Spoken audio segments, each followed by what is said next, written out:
The whole neighborhood had all the same landscaping, all done by the builder. The builder really didn't take into consideration, the colors of the home or the architecture of the homes. Oftentimes, the builders really just meet HOA minimums, meaning that it's really a sparse planting.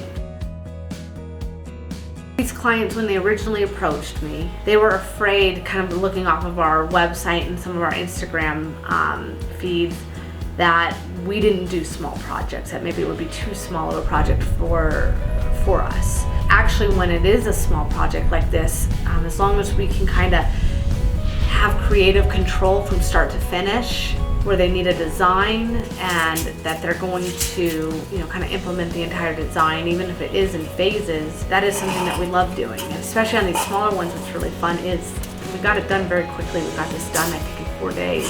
Such a fun, little transformation. It made a really big difference.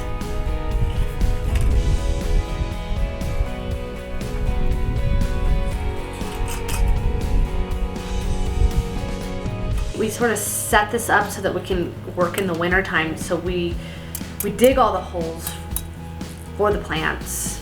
We put in soil amendment in those holes.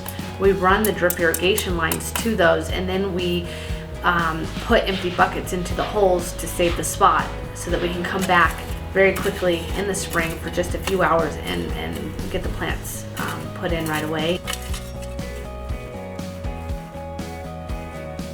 The inspiration for the design, I took their kind of contemporary style home, and I kind of saw that they had these kind of rectangles on their garage door and also on their front door.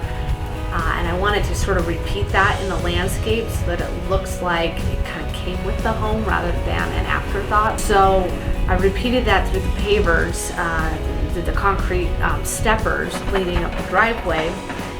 But I also wanted to enhance their front door and make their yard really unique and stand out by adding this kind of stone column water feature. Not only is it shaded for a big portion of the day, but it also has a really dark charcoal accent wall.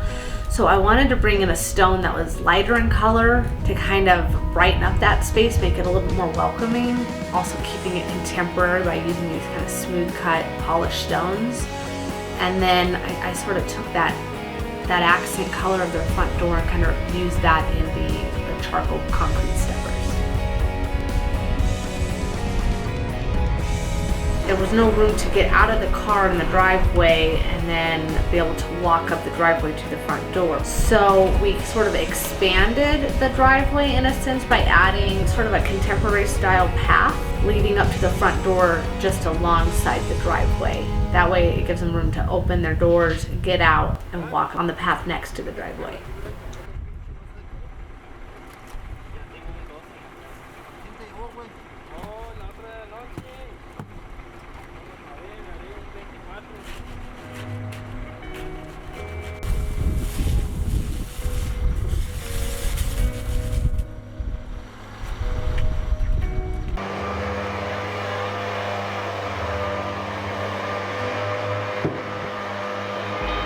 The last thing that we need to do is get the plants put in. I have a planting plan. I believe I have some daylily, some snow in the summer, so like a really light silver ground cover, some bright yellow daylilies contrasted with some purple lavender. And then it kind of goes back from there to some kind of red leaf barberries. And I think I have some chartreuse colored spirea. Again, just big contrasting colors to bring out kind of a really vibrant looking planting plan.